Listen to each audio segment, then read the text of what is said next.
សួស្តីអ្នកគ្នាថ្ងៃនេះយើងជួបគ្នាម្ដងទៀតហើយថ្ងៃនេះយើងនឹងទៅមើល feature បន្ថែមទៀតពាក់ព័ន្ធជាមួយនឹងការកណនាសាច់ដែកអញ្ចឹងថ្ងៃមុនយើងបានមើលពាក់ព័ន្ធជាមួយនឹងការងារកណនាសាច់ដែករបស់ slab អញ្ចឹងថ្ងៃនេះយើងមកមើល feature មួយទៀតពាក់ព័ន្ធជាមួយនឹងការងារការកណនាទៅសាច់ដែករបស់ wall ម្ដងអញ្ចឹងពេលយើងចូលមកដល់ក្នុង Excel យើងនេះយើងคลิกលើ wall rebar នេះមកសុំបន្តិចអូខេពេលយើងបើកមកវាចេញបែបនេះហើយសម្រាប់ picture wall ហើយនិង picture column គឺស្រដៀងគ្នាខ្លាំងមែនតើដោយសារតែវាមានប្រភេទដៃស្រដៀងគ្នាអញ្ចឹងណាដោយសារវាជាប្រភេទ vertical member ដូចគ្នាអញ្ចឹងអ្វីដែលយើងត្រូវ input ហ្នឹងគឺមានដូចធម្មតាទេអញ្ចឹងមុននឹងយើងកណនាដែកយើងត្រូវកណនាបេតុងមុនអញ្ចឹងនៅក្នុងករណីនេះយើងមាន wall pit wall មួយនៅកន្លែង parquet PC16 អញ្ចឹងពេលយើងបើកមកវាចេញបែបនេះអូខេយើងរើសinput ឲ្យត្រូវមកអញ្ចឹងយើងរើស top នេះមកវានឹងចេញ wall ឲ្យយើងហើយអញ្ចឹងយើងមាន wall មួយនេះតបមកយើងមើលកន្លែងមើលកន្លែងនេះយើងឃើញមាន vertical horizontal ហើយនឹង link bar អញ្ចឹងសម្រាប់ stamp wall នេះ stamp wall យើងត្រូវមើលឲ្យច្បាស់អញ្ចឹងណាដោយសារតែខ្ញុំដាក់ចូលក្នុងប្រឡោះនេះអត់ចូលខ្ញុំដាក់ចូលក្នុងកន្លែងនេះវិញអញ្ចឹងសម្រាប់បើសិនជា wall ធម្មតាយើងអត់មាន parquet thickness ទេអញ្ចឹងណាចាយើងរកអានេះមកយើងបាត់ហើយអញ្ចឹងបើសិនយើងកណនា wall ទៅលើដែលឈរនៅលើ parquet យើងត្រូវ input parquet thickness មួយទៀតដើម្បីយើងគិតប្រវែងដែកដែលចូលរត់ចូលក្នុង parquet ដោយសារតែក្នុងករណីនេះយើងមាននៅក្នុងហ្នឹងអញ្ចឹងយើងគិតចូលអញ្ចឹងបើសិនជាវាជា normal wall ទេយើងគ្រាន់តែ select normal wall ទៅអត់អីទេអញ្ចឹងអូខេអញ្ចឹងក្នុងករណីនេះយើង select stamp wall កន្លែងនេះមួយដែរពាក់ព័ន្ធជាមួយនឹង lab អញ្ចឹងសួរថាយើងមាន lab អត់អញ្ចឹងណាអញ្ចឹងយើងនឹងទៅ select ទាំងអស់គ្នាប៉ុន្តែយើងទៅមើលប្លង់សិនណាអូខេអញ្ចឹងពេលយើងចូលមកមើលប្លង់យើងគឺបែបនេះឯងគឺនេះយើងចង់កណនាសាច់ដែកដែលនៅក្នុង pit wall នេះដែលឈរនៅលើ parquet ហ្នឹងអញ្ចឹងដែកហ្នឹងអត់មាន lab ទៅខាងលើទេអ្វីដែលយើងត្រូវគិតបន្ថែមហ្នឹងគឺអ្វីដែលយើងត្រូវគិតបន្ថែមហ្នឹងគឺនេះ wall ដែលចូលក្នុង parquet អញ្ចឹងអញ្ចឹងអ្វីដែលសំខាន់គឺយើងត្រូវការ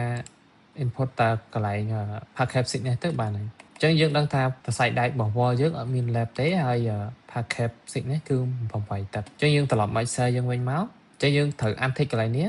អានេះវា untick by default ហើយអញ្ចឹងយើងត្រូវ untick កន្លែងនេះចេញតបមកយើងដឹងថា parquet យើង 0.8 ម៉ែត្រ floor នេះគឺសំដៅទៅលើកម្ពស់ wall ដោយសារតែអាហ្នឹងវានៅលើ parquet អញ្ចឹង parquet ហ្នឹងវាឡើងចុះអញ្ចឹងអាហ្នឹងយើងត្រូវកែវាអញ្ចឹងអានេះ1ម៉ែត្រកន្លះអញ្ចឹងខ្ញុំដាក់1ម៉ែត្រកន្លះ 1.5 យកអានេះbeam slab គឺ 0.125 អញ្ចឹងប៉ារ៉ាម៉ែត្រពីរនេះគឺសំខាន់3នេះគឺសំខាន់ត្រូវយើងត្រូវ input មុននឹងយើងទៅ select vertical bar ដោយសារតែយើងចង់កណនាវាសក្រិតចឹងណាអញ្ចឹងនៅក្នុងការ select vertical bar tag នេះគឺមានពីរ option ដែរដូច column ដែរអញ្ចឹងយើងមាន exit ហើយនឹង select អញ្ចឹងយើងទៅមើលអ្នកគ្នាថាតើពេលយើង select ហើយនឹងយើង exit វាខុសគ្នាហើយអញ្ចឹង select គឺ select main bar នេះបើសិនជាប្រវែងដែកហ្នឹងហ្មងប៉ុន្តែបើសិនជា exit គឺវាកណនាអូតូកម្មវិធីកណនាអូតូអញ្ចឹងណាអញ្ចឹងដល់ពេលដែលកណនាអូតូយើងត្រូវតែច្បាស់ថានេះ input 3នេះគឺត្រូវអញ្ចឹងអូខេអញ្ចឹងចាំមើលខ្ញុំបង្ហាញទាំងអស់គ្នា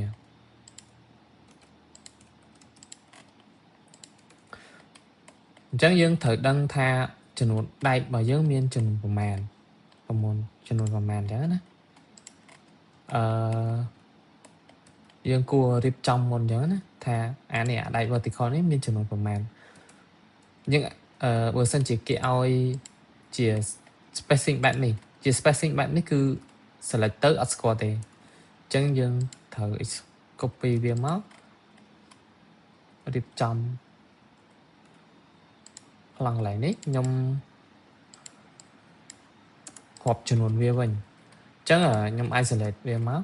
ខ្ញុំដឹងថាអានេះ64នេះ64ណា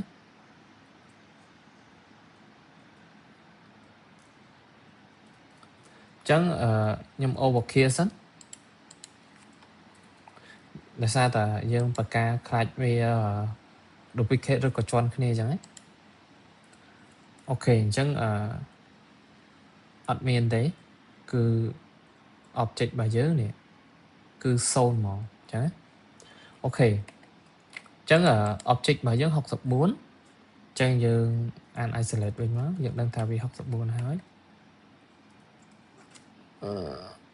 អូខេ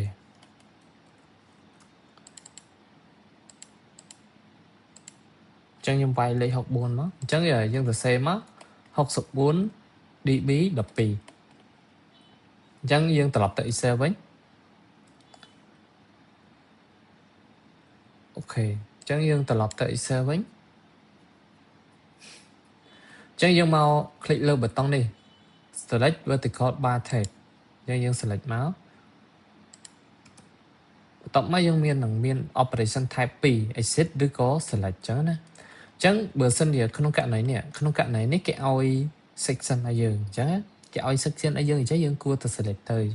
យើងយក option select មកយើង select read bar ទៅយើងបានប្រវែងដែកដែលចាក់ស្ដែងអញ្ចឹងណាអញ្ចឹងoption នេះខ្ញុំបង្ហាញ exit មុនអញ្ចឹងមានន័យថានៅពេលយើងប្រើ exit គឺអត់មាន section នេះទេអញ្ចឹងយើងឲ្យកម្មវិធីយើងគិតឲ្យដោយ base ទៅលើ geometry អញ្ចឹងយើងយក exit សិនណា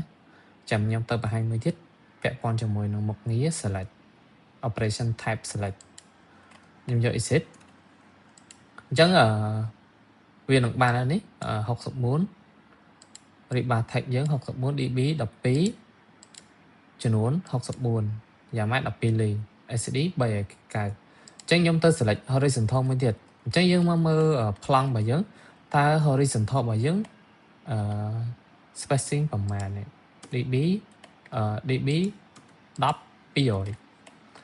ចឹងនេះ horizontal យើងនេះអញ្ចឹងយើងត្រូវដឹងទៀតថា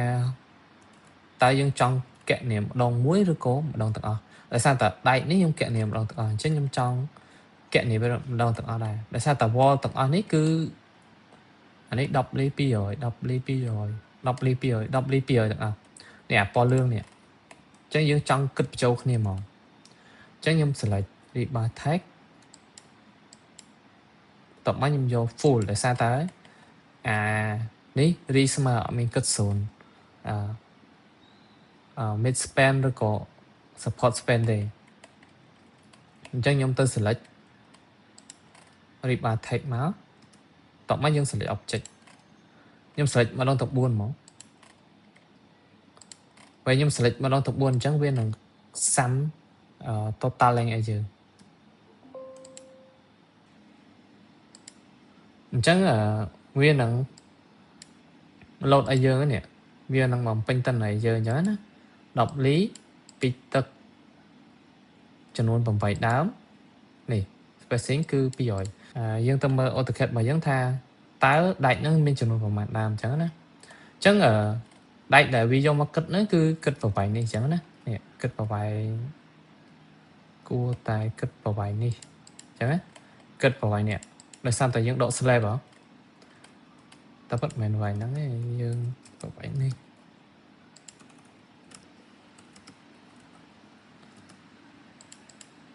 នេះវាត្រូវគិតប្រវែង distribution វាគឺប្រវែងប៉ុណ្នេះដោយសារតែយើងយកប្រវែង floor ដកជាមួយនឹងមកទឹក25ចេញអញ្ចឹងណាអញ្ចឹងយើងគិតកន្លែងនេះក្នុងករណីនេះគេរាយដល់លើតែដោយសារតែរូបមន្តយើងប្រកួតឡើងអញ្ចឹងវាឃើញចំនួន8អញ្ចឹងយើងមករាប់ទាំងអស់គ្នាថា horizontal bar យើងមានប្រមាណលេខមានប្រមាណ1 2 3 4 5 6 7 8ចឹងទាំងអស់8អញ្ចឹងបើសិនយើងមើលក្នុង Excel របស់យើងគឺចំនួន8ត្រូវហើយអញ្ចឹងឥឡូវយើងមក select link text link bar ម្ដងនៅក្នុង form នេះយើងអាចអត់កណនី link bar ទេ link bar គឺត្រូវតែមានហ្មងអញ្ចឹងណាអញ្ចឹងយើង select លើ link bar មកយើងយក full ដែរអញ្ចឹង link bar នេះ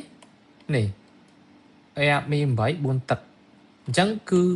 concept វាគឺយកដូចអានេះដូច horizontal bar ដែរអញ្ចឹងយើង select លើ rebar text មកបន្ទាប់មកយើងទៅ select link bar ទាំងអស់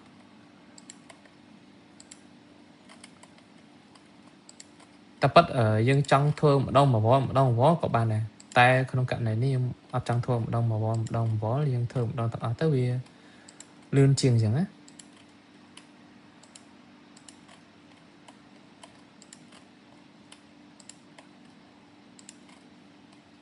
អូខេយើង select អស់ហើយយើង enter អញ្ចឹងនេះចំនួន5តែចាំយើងទៅមើលប្រវែងចំនួន5អញ្ចឹងយើងមើលទៅថាចំនួនប៉ុន្មាន1 2 3 4អញ្ចឹងអានឹងប្រកួតឡើងមួយអញ្ចឹងអត់អីទេយើងលើសមួយទៅបន្ទាប់មកយើង add អូខេអញ្ចឹងយើងបាន link bar horizontal bar សួរថាចំនួន5នេះត្រូវអត់ត្រូវដោយសារតែអីយើងយកអានេះយើងយកអានេះបុកចូលគ្នាណាប្រវែងវាបុកចូលគ្នា TL មក 2.9 ម៉ែត្រអញ្ចឹងយើងទៅមើលថាប្រវែងដែកប្រហែលនេះ 2.8 ម៉ែត្រដោយសារតែមិញវាប្រកួតអញ្ចឹងតម្លៃលេខហ្នឹងគឺត្រូវទេនេះជាការកណនី wall របស់យើងជាការកណនី site ដែក wall របស់យើងគឺវាមានភាពងាយស្រួលច្រើនអញ្ចឹងវាជួយយើងបានច្រើនដែរអញ្ចឹងវីដេអូសម្រាប់ការកណនី site ដែក wall យើងមានតែប៉ុណ្្នឹងទេតបមកយើងនឹងទៅមើលpicture មកចំនួនទៀតអញ្ចឹងណាសម្រាប់ការកណនី site ដែកគឺយើងបញ្ចប់តាមវីដេអូនេះហើយអញ្ចឹងវីដេអូបន្តទៀតយើងនឹងទៅមើល picture ថ្មីសម្រាប់ថ្ងៃនេះយើងមានតែប៉ុណ្្នឹងទេអរគុណច្រើន